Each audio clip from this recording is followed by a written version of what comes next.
Assalamualaikum warahmatullahi wabarakatuh. Perkenalkan, nama saya Esya Nugra Rahayu Kasim, Stambuk S1 S1 2007. Di kesempatan kali ini saya akan membahas materi mengenai algoritma penjadwalan untuk memenuhi tugas dari mata kuliah Sistem Operasi di semester genap ini. Nah, jadi algoritma penjadwalan ini memiliki manfaat, yaitu untuk memecahkan suatu permasalahan terutama pada penjadwalan proses, dengan tujuan utama meningkatkan kinerja dari sebuah sistem menggunakan kriteria tertentu. Nah, di algoritma penjadwalan ini kita akan sama-sama membahas yaitu first come first served dan juga priority scheduling. Nah, yang pertama kita akan membahas yaitu first come first served. Jadi, algoritma ini merupakan algoritma penjadwalan yang paling sederhana yang digunakan CPU. Kemudian, proses yang tiba di luar akan dilayani di luar. Apabila terdapat proses yang tiba pada waktu yang bersamaan, maka pelayanan mereka dilaksanakan berdasarkan urutan dalam antrian. Dan kemudian proses di antrian belakang harus menunggu sampai semua proses di depannya selesai.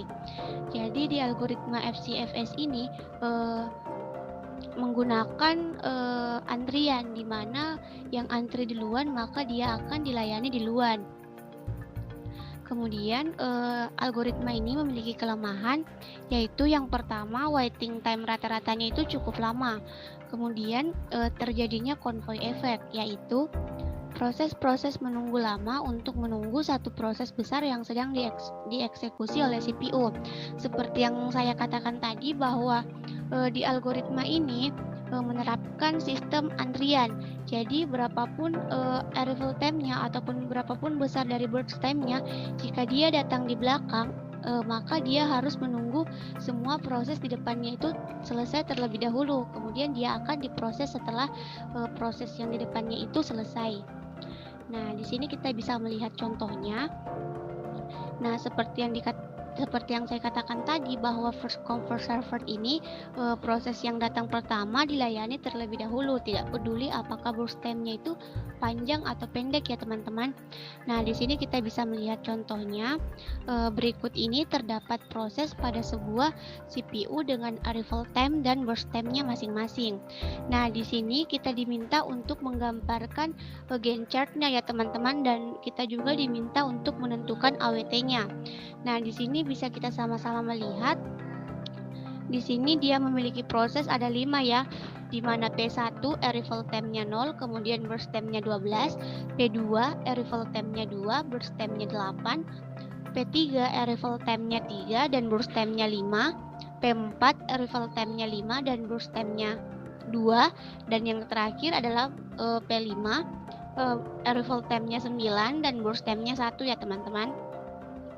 Nah, di sini kita bisa sama-sama melihat ini merupakan gambar dari Gantt chart-nya. Nah, di sini kita bisa melihat antrian pertama P1, kemudian disusul oleh P2, P3, P4, dan P5. Nah, di sini kita bisa melihat bahwa yang diproses di luar itu atau yang dilayani di luar itu adalah P1. Nah, P1 ini dia tidak menunggu waktu lama lagi ya teman-teman, karena dia merupakan antrian pertama. Nah, di waktu ke-12 P1 ini telah selesai diproses, maka dia akan diproses lagi P2. Mengapa P2? Karena P2 merupakan antrian yang kedua. Nah, jadi P3, P4, dan P5 ini masih mengantri ya teman-teman. Nah, kemudian di waktu ke-20 ini P2 telah selesai diproses, maka berpindahlah ke P3. Nah, jadi P3 ini diproses pada waktu ke-20. Nah, karena P3 ini merupakan antrian yang ketiga, maka setelah P2 selesai dieksekusi, maka berpindahlah ke P3. Kemudian P4. Di waktu ke-25 ini P3 telah selesai diproses ya, maka berpindahlah ke P4. Dan P5 masih dalam antrian atau dalam waktu tunggu. Nah, kemudian di waktu ke-27 ini P4 telah selesai diproses atau telah selesai dilayani, maka berpindahlah ke P5 karena P5 ini tadi dia sedang mengantri di P4 ini. Nah, kemudian P5 ini dia sudah tidak ada pengantrian lagi karena P5 adalah proses yang terakhir ya teman-teman. Nah, di sini kita bisa sama-sama melihat waktu tunggunya. P1 yaitu 0. Mengapa 0? Karena P1 ini dia merupakan antrian pertama, jadi dia tidak memiliki waktu tunggu lagi. Nah, kemudian P2. Mengapa di sini 12 kurang 2? Nah, karena di sini kita bisa sama-sama lihat ya, bahwa P2 ini diproses ketika waktu ke-12, kemudian dikurang 2 karena P2 ini merupakan antrian yang kedua ya teman-teman. Jadi 12 kurang 2 sama dengan 10. Nah, kemudian P3. P3 ini 20 kurang 3. Nah, mengapa? Karena di waktu ke-20 P3 sedang diproses, kemudian dia dikurang 3 karena dia merupakan antrian yang ketiga. Jadi 20 kurang 3 sama dengan 17. Kemudian P4 ya, di sini kita bisa sama-sama melihat bahwa P4 tuh diproses atau dieksekusi di waktu ke-25. Kemudian P4 merupakan antrian yang kelima. Jadi 25 kurang 5 sama dengan 20. Nah, kemudian proses yang terakhir yaitu P5 ya teman-teman. Di sini kita bisa melihat bahwa P5 diproses itu di waktu ke-27. Nah, di sini kita bisa melihat bahwa P5 ini antriannya berada di urutan ke-9. Jadi 27 kurang 9 sama dengan 18. Nah, untuk menentukan waktu tunggunya atau AWT-nya, rata-rata dari AWT tersebut, kita harus menjumlahkan seluruh waktu tunggunya. Kemudian kita bagi dengan semua proses yang dieksekusi. Nah, di sini kita bisa melihat waktu tunggunya setelah kita jumlahkan yaitu mendapatkan hasil 65. Kemudian kita bisa melihat prosesnya yaitu ada P1, P2, P3, P4 dan P5. Maka prosesnya ada 5 ya teman-teman. Jadi 65 dibagi 5 sama dengan 13 satuan waktu. Kemudian yang kedua kita berpindah ke algoritma priority scheduling.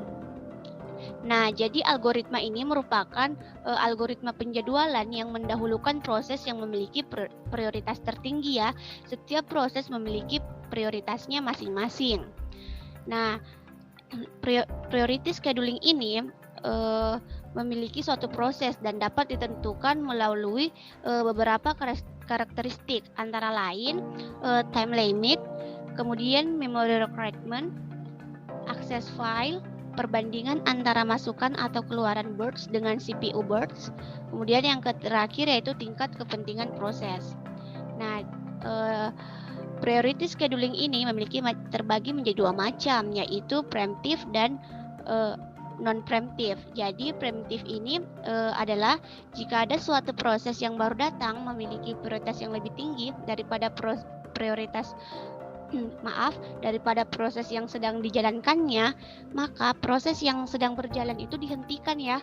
Lalu CPU dialihkan untuk proses yang baru datang tersebut. Nah, kemudian non-preemptive. Nah, di mana proses yang baru datang tidak dapat mengganggu proses yang sedang berjalan, tetapi hanya diletakkan di depan queue ya teman-teman. Sini kita bisa melihat example dari non-preemptive tersebut. Nah, seperti tadi yang saya katakan bahwa non-preemptive ini jika proses yang datang memiliki arrival time yang sama, maka proses yang burst time-nya itu yang paling kecil atau pendek, maka dia akan dilayani duluan.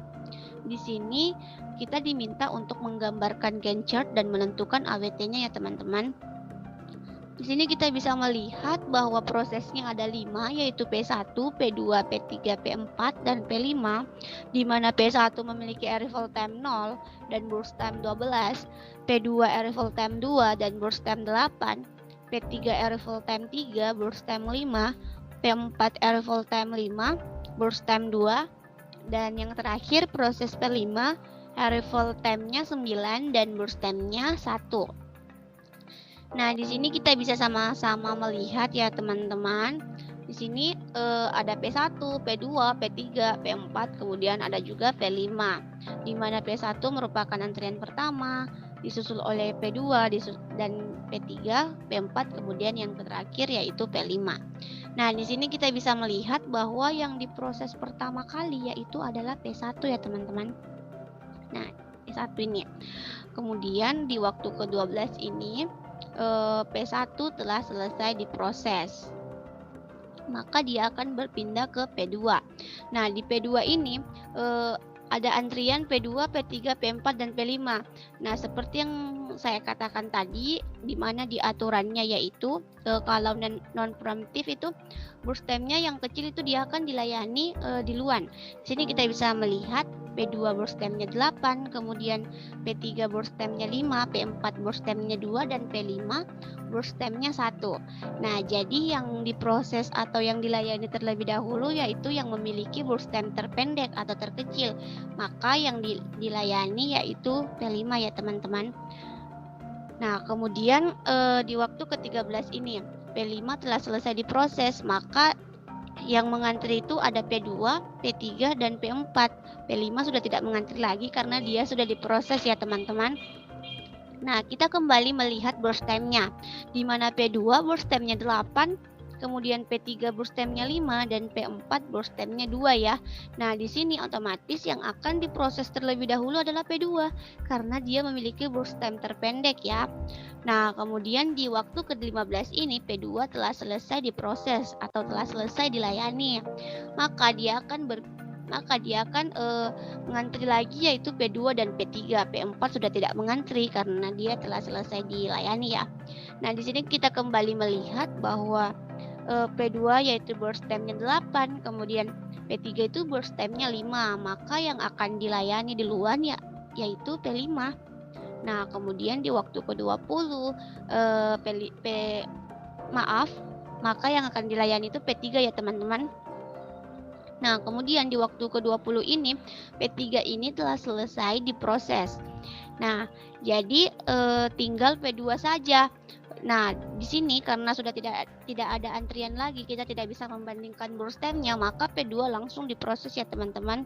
Dia memiliki burst time 8. Nah, kurang lebih Gantt chart-nya seperti ini ya. Kemudian kita melangkah ke waktu tunggunya, arrival time-nya ya. Sini kita lihat P1 sama dengan 0. Nah, karena dia merupakan antrian pertama ya, jadi dia tidak mempunyai waktu tunggu lagi. Kemudian P2, di sini kita bisa melihat 20 kurang 2. Nah, kita lihat nih P2 teman-teman. Nih P2 berada di waktu ke-20. Nah, mengapa dikurang 2?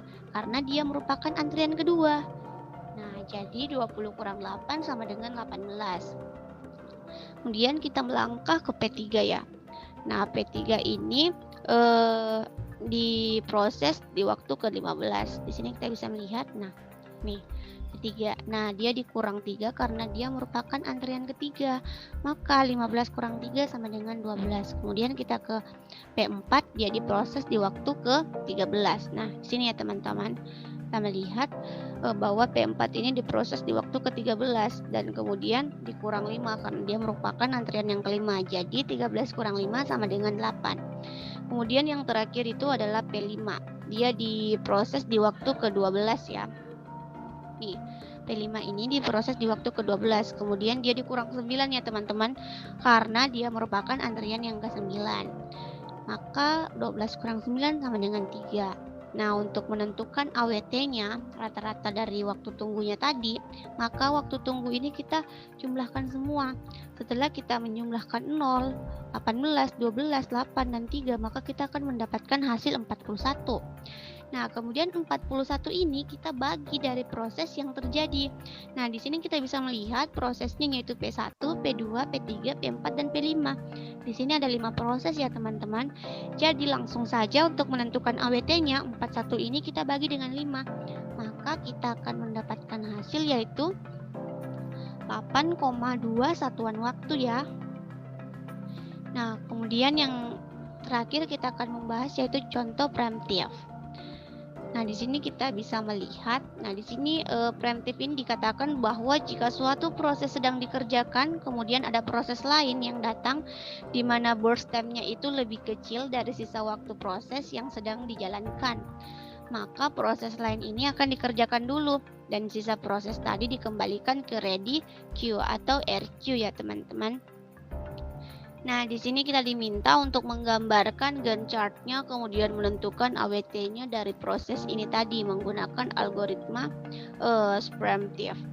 Di sini kita melihat prosesnya sama saja ya, ada 5 proses. Kemudian di sini P1 arrival time-nya 0, kemudian burst time-nya 12, P2 arrival time-nya 2, burst time-nya 8, P3 arrival time-nya 3, burst time-nya 5, P4 arrival time-nya 5, burst time-nya 2, dan yang proses yang terakhir itu P5 arrival time-nya 9 dan burst time-nya 1 ya teman-teman. Sini kita bisa sama-sama melihat ya, Gantt chart-nya kurang lebih seperti ini ya. Di sini adalah P1 yang diproses terlebih dahulu ya. Nih, kita bisa melihat dia P1, kemudian P2 disusul P3, P4, kemudian P3 lagi karena dia bersisa, kemudian P3 lagi, kemudian P5, P2, dan yang terakhir itu adalah P10. Nah, di sini P1 kita lihat di waktu kedua ini telah diproses P2 ini, tapi P1 ini tetap masih ada ya, dia bersisa 10 karena 12 tadi ini kita kurangi dari selisihnya, jadi tinggal 10 ya. Kurang lebih seperti itu ya teman-teman. Kemudian nih adalah waktu tunggunya, dimana P1 yaitu 0 ditambah 18 kurang 2 ya, sama dengan 16. Kemudian P2 nya yaitu 11 kurang 3 sama dengan 8. P3 sama dengan 7 kurang 5 sama dengan 2. P4 5 kurang 5 sama dengan 0. Kemudian yang terakhir P5 yaitu 10 kurang 9 sama dengan 1. Kemudian setelah itu kita jumlahkan waktu tunggunya, yaitu 16, 8, 2, 0, 1, hasilnya adalah 27. Kemudian kita bagi dengan semua prosesnya ya, proses yang terjadi tadi, dimana P1, P2, P3, P4, dan P5. Jadi jumlah prosesnya ada 5. Jadi 27 dibagi 5 sama dengan 5,4 satuan waktu. Jadi AWT-nya adalah 5,4 satuan waktu. Nah, mungkin itu saja yang dapat saya sampaikan. Lebih dan kurangnya mohon dimaafkan dan semoga bermanfaat. Terima kasih. Assalamualaikum warahmatullahi wabarakatuh.